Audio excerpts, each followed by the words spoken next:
მძიმე თარიღია, მძიმე საკითხებზე მოგვიწევს საუბარი, არც ქართული ოცნება არ გვაძლევს საბაბს ვისაუბროთ უფრო ოპტიმისტურად, როგორც ვთქვათ ჩვენ გვინდა.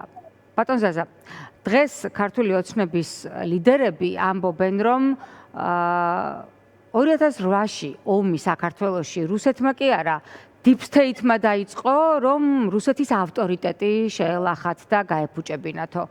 იგივეს ამბობენ 2022 წელს უკვე უკრაინაში შეჭრაზე. თქვენი სტატუსი შემომხვდა, რომელიც ძალიან საინტერესო იყო, თუ ასეა და მართლაც Deep State-მა დააორგანიზა ომი საქართველოს წინააღმდეგ, დაალაგდნენ Deep State-ის მიერ კონტროლირებული ევროპელები და ერთი მეორეს მიყოლებით უცხოდებენ მხარდაჭერას საქართველოს.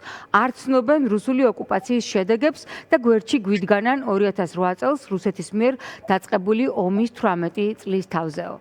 მე მინდა თქვენი აღქმები, თქვენი დამოკიდებულება მოგვიყვეთ ქართული ოცნების ხელისუფლების განცხადებებზე. ადრე ისინი ფორმალურად მაინც ცდილობდნენ ეთქვათ, რომ რუსეთ-საქართველოს ომი 2008 წელს მოხდა, ის დაიწყო რუსეთმა, გმირები გვყავს რუსეთ-საქართველოს ომში ქართულ მხარეს დაღუპულები.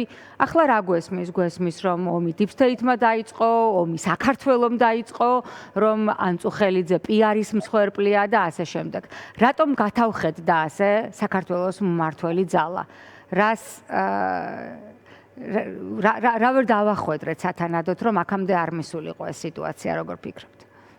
პირველ რიგში თეა დიდება იმ გმირებს, რომლებმაც თავი გაწირეს საქართველოსთვის, ეს ბრძოლა გრძელდება და ეს ბრძოლა აუცილებლად დასრულდება გამარჯვებით. მე მინდა კიდევ ერთხელ აღნიშნო, რომ დღეს ქართველი ერის მენტალობა მე ვიტყოდი გარდატეხის პროცესშია, კარგი თვალსაზრისით გარდატეხის პროცესშია.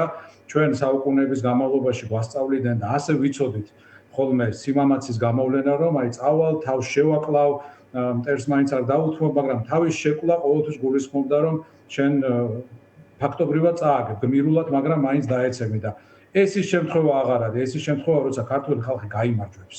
ჩვენ უბრალოდ თავს კი არ შევაკლავთ, პატივს მივაგებთ იმ გმირებს, რომლებმაც თავი შეაკლეს, მაგრამ მათ საქმეს დავასრულებთ გამარჯვებით. ეხლა რაც შეეხება ქართულ ოცნებას, ისინი კი არ გათავხედდნენ. ქართული ოცნება არ არსებობს რუსეთის გარეშე. აი ეს კარგად უნდა გავაცნობიეროთ. ეს პოლიტიკური ძალა ვერ შეიქმნებოდა, ვერ იარსებებდა და დღემდე ვერ მოვიდოდა, რომ არ არსებობდეს ოკუპანტის სახელმწიფო, რომ არ არსებობდეს რუსეთი, რომ არ ეთქვა პუტინს 2012 წელს შემახსენეთ, როდის არის თქვენთან არჩევნებიო, რომ არ ეთქვა დუგინს 2018 წელს თუ სწორად მახსოვს, ჩვენ რომ 2008-ში თბილისში ტანკებით აგვეღო, ამაზე უკეთეს ძალას და ამაზე უკეთეს პარტიას ჩვენთვის უკეთეს რუსების ხელისუფლებას. შესაბამისად, ეს ყველაფერი არის რუსული რევანში ქართული სახელმწიფოს წინააღმდეგ. მე ჯერ კიდევ 2013 წელს შევადარე ქართული ოცნება ვიშის რეჟიმს და საქართველოში რეალობა სამწუხაროდ იდენტურია მეორე მსოფლიო ომის დროს საფრანგეთის რეალობისა, როდესაც ნაცისტებს, ნაცისტურ გერმანიას საფრანგეთის ჩრდილოეთი და დასავლეთი ნაწილი ჰქონდათ ოკუპირებული უშუალოდ და სამხრეთი ნაწილი იმართებოდა კოლაბორაციონისტული ლეგიტიმური, სხვადასხვა შორის ფორმალური თვალსაზრისით გარკვეულწილად ლეგიტიმური, მაგრამ კოლაბორაციონისტული ხელისუფლების მიერ. საქართველოშიც ეს ვითარებაა, ჩვენ ყავს სოხუმის საოკუპაციო რეჟიმი, ჩვენ ყავს ცხინვალის საოკუპაციო რეჟიმი და ჩვენ ყავს დღეს და უკვე მრავალი წელია თბილისში ის ხელისუფლება, რომელიც ერთ-ერთში სინქრონში აბსოლუტური იდენტური მესიჯებით საუბრობს მსოფლიოსთან დაკავშირებით, დასავლეთთან დაკავშირებით, საქართველოს ისტორიასთან დაკავშირებით, ეს არის ფუნდამენტურად ანტიქართული რუსული ძალა. ქართველ ადამიანს თავში ვერ მოუვა იმის თქმა, რასაც კალაძე ამბობს. აი ქართველად თუ დაიბადე, ქართულად გაიზარდე, რაღაც გაგაჩნია აი ღირსების ელემენტარული ღირსება თუ გაგაჩნია, შეუძლებელია ის თქვა, რასაც ესენი ამბობენ. მარტო კალაძე არა, კიდევ ვიღაც უსახელო და უგვარო ტიპები არიან, ახლა აი რომ გამოაგორებენ ხოლმე პერიოდულად და მე აქრობენ, ანუ რეებს ამბობენ, რომ თურმე ეს ყველაფერი დაიწყო იმისთვის, რომ რუსეთი გაეშავებინათ, რომ თურმე ვერ მივახციეთ ამ მიზეზს ჩვენივე ქვეყანაში ომის დაწყებით, თურმე რუსეთის ავტორიტეტი ვერ შევлахეთ, ჩვენ ვერც უკრაინა. წარმოუდგენელი განცხადებები.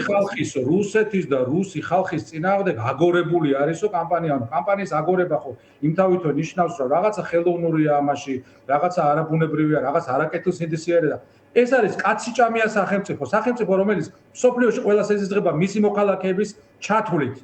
ჩეჩნებს, თათრებს, კარელი მოსახლეობას, შორეული აღმოსავლეთის მოსახლეობას, მთელ ჩრდილო კავკასიას და არა მხოლოდ თავმოყარე რუსებსაც კი, იმიტომ რომ იმდენად ანტიადამიანურია, იმდენად მიმართულია ბოროტებაზე, კვლელობაზე, დაპყრობაზე, საკუთარი ადამიანების და საკუთარი მოქალაქეების ღირსების გათელვაზე, ადამიანის სიცოცხლე მისთვის არაფრად არ პასუხობს, ხო? და აი ამაზე გვეუბნებიან, რომ კამპანიურად მიმდინარეობს მისი გაშავებაო. ეს ჯანსაღი ადამიანის ტვინში როგორ უნდა იშვეს? კალაძე ერთ-ერთი ადამიანის ტვინში როგორ უნდა იშვეს? ეს ხო გამორიცხულია, ხო? ამიტომ ვამბობ, რომ ეს კი არ არის პრორუსული ხელისუფლება. ეს ხელისუფლება პირდაპირ იმართება. აი პირდაპირ აქ შედან ჩემი ღმერთმენით აქ შედან ადამიანები, რომლებიც ამათ მესიჯს ბოქს უგზავნიან.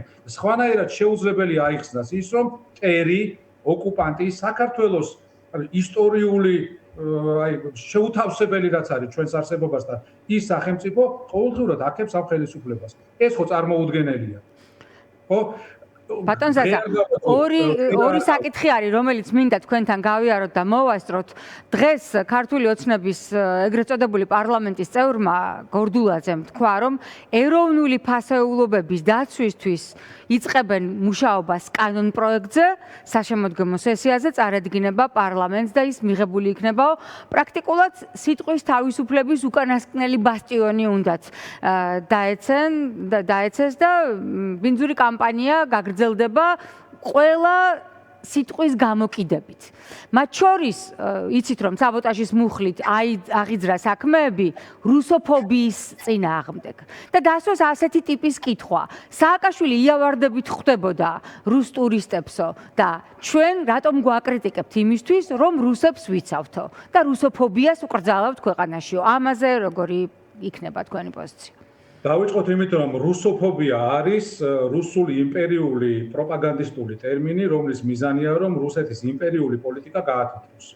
რომ ადამიანები, რომლებიც აღშფოთებული არიან ამ იმპერიული პოლიტიკით, კვლელობებით, აგრესიით, სხვა სახელმწიფოებში შეჭრით, იმ არაადამიანობით და ბოროტებით, რომელსაც ეს სახელმწიფო ყოველდღიურად სჩადის, წარმოაჩინოს უბრალოდ ირაციონალურ მოძალადეებად თუ ზიზღის მძევლებად. ხო, აი რუსოფობი ხარ და იმიტომ გძულს. იმიტომ კი არა რომ უკრაინაში ბავშვებს ხოცავს, იმიტომ კი არა რომ საქართველოში ორი რეგიონი ჩამოგვაჭრა და სამი გენოციდი მოგვიწვა. ამიტომ კი არა.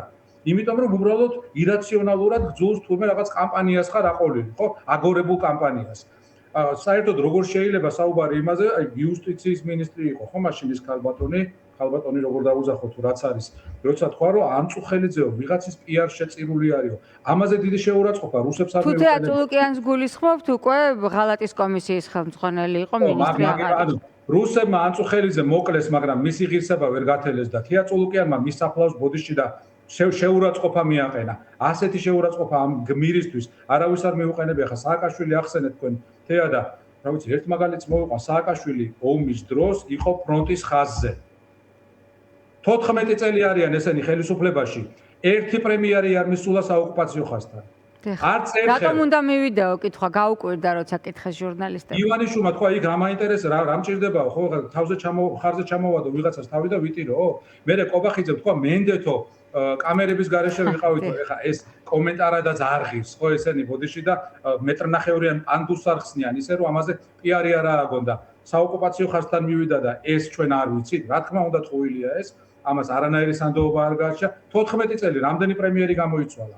ერთხელ არ მისულა საქართველოში ჩამოსული მეგობრები, ჩვენი მეგობარი სახელმწიფოს მეთაურები, პრემიერები, საგარეო საქმეთა მინისტრები მიდიოდნენ, მაგრამ მათ არ მიყვებოდა საქართველოს პრემიერ-მინისტრი. პრეზიდენტებიც ჩვენ გვახსოვს ზელენსკი როგორც კი ჩამოვიდა საქართველოში პირველად საოკუპაციო ხაზთან მივიდა.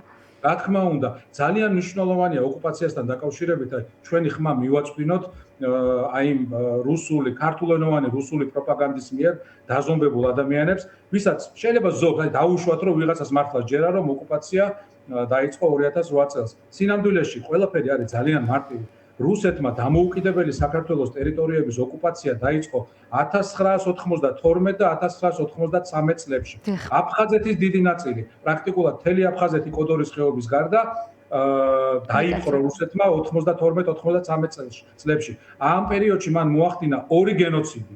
ორი ბრუტალური გენოციდი, როდესაც ათობით ათასი ქართველი გაჟლიტა უბრალოდ მიზანმიმართულად. გაეროს მიერ აღიარებული ფაქტია ეს. თან ეს ის კი არ არის, რომ აი ომის დროს გადაუარეს სოფელს და რაც მოხდა და ვინც დახვდათ ისინი მოკლეს. არა, ცეცხლის შეწყვეტის პირობებში დაიგეგმა ორივე გენოციდი. მაშინ, როდესაც ქართული სახელმწიფო იყო გაჩერებული, იარაღიც კი გატანილი იყო სოხუმში, როცა მოხდა ეს გენოციდი. მძიმე შეიარაღება გატანილი იყო იქიდან და აი ესე სეპარატისტების და დიახ კონკრეტული აფხაზების მონაწილეობით, შეგნებული მონაწილეობით, მათი დუმილით როგორც მინიმუმ, ხო, მოხდა ეს ყველაფერი, რომ ათობით ათასი ქართველი გაიჟლიტა და ეს გენოციდი მოაწყეს რუსებმა 92-13 წლებში. 2008 წლიდან აი ბოდიში იმავე წელს 92 წელს მოახდინეს ცხინვალის რეგიონის დიდი ნაწილის ოკუპაცია, იქ დარჩენილი იყო ქსნის ხეობა და ცხინვალის მახლობლად რამდენიმე ქართული სოფელი, რომლის ოკუპაცია მოახდინეს უკვე 2008 წელს. მე გეტყვით რა შეიცვალა არსებითად 2008 წელს. შეიცვალა ის, რომ ოკუპაციას დაერქვა ოკუპაცია. შეიცვალა ის, რომ მიღებული იქნა ოკუპაციის შესახებ კანონი და დიახ, როცა ჩამოდიოდნენ აქ ომის შემდეგ რუსი ტურისტები, მათ აქ ხვდებოდათ ქვეყანა, რომელიც ვერ დააჩოქეს, რომელსაც ქედი ვერ მოადრეკინეს, რომელიც ვითარდებოდა მიუხედავად მათი ბოროტი პოლიტიკისა, რომელიც სამაგალითო იყო მთელი მსოფლიოსთვის. მთელი მსოფლიოსთვის ეს არ არის სუბიექტური შეფასება. ამას აქ მილიონი წყარო, მსოფლიო ბანკი, ბრიტანეთის მთავრობა, თემთა პალატა, ლორდთა პალატა, ამერიკის კონგრესი და სენატი, შუა აზიის ქვეყნები და სხვანი, ხო, რომელიც კოპირებდნენ ჩვენ რეფორმებს. უნდათ ასეთები ყოფილიყვნენ. და რა მოხდა შემდგომ? შემდგომ მოხდა ის, რაც რუსეთმა ვერ გააკეთა 2008 წელს. მადლობა ბატონ ზაშა. ერთ-ერთმა რუსმა ხელისუფალმა თქვა, არ მახსოვს ზუსტად ეს ვინ იყო, თუ არ ვთქვი, ესეც პუტინი იყო, მან თქვა, რაც ვერ გააკეთეს რუსულმა ტანკებმა, იმას გააკეთებს ქართველი ხალხი. რა ვერ დავახვედრეთ, თეა ჩვენ სათანადოდ ვერ დავახვედრეთ ის, რომ ავარდით. დღესაც არ არის ეს ბრძოლა სოციალური სამართლიანობისათვის, თუნდაც კონკრეტული მედია საშუალების გადარჩენისთვის, ან კონკრეტული სიკეთისთვის, ხო, არიან ახლა პარტიები და ადამიანები, რომ აი ადამიანებს მათ ყოველდღიურ რუტინულ პრობლემებზე უნდა ესაუბრო. კი, მაგრამ ჩვენ სხვა რეალობაში ვართ. ჩვენ საუბარი გვაქვს გადარჩენა არ გადარჩენაზე. დღე-დღეს განაკვეთზე და საპენსიო ასაკზე რო ვილაპარაკოთ, მანამდე უნდა გადავრჩეთ. როგორც თავისუფალი სახელმწიფო და თავისუფალი მოქალაქეები. აი წარმოიდგინეთ, ერთსაც ვეთქვი და დავასრულებ ამით, აი წარმოიდგინეთ ერეკლე მეორის დროს აღა მაჰმად-ხანის წინააღმდეგ რო გაერთიანებულიყო მთელი ევროპა. და ამ დროს ვიღაცას რო ეთქვა საქართველოში ეს აღა მაჰმად-ხანის წინააღმდეგ აგორებული შავი პიარიაო და აგორებული კამპანიაა. აი მას აკეთებენ ესე. კი ბატონო, სწორედ ასეა.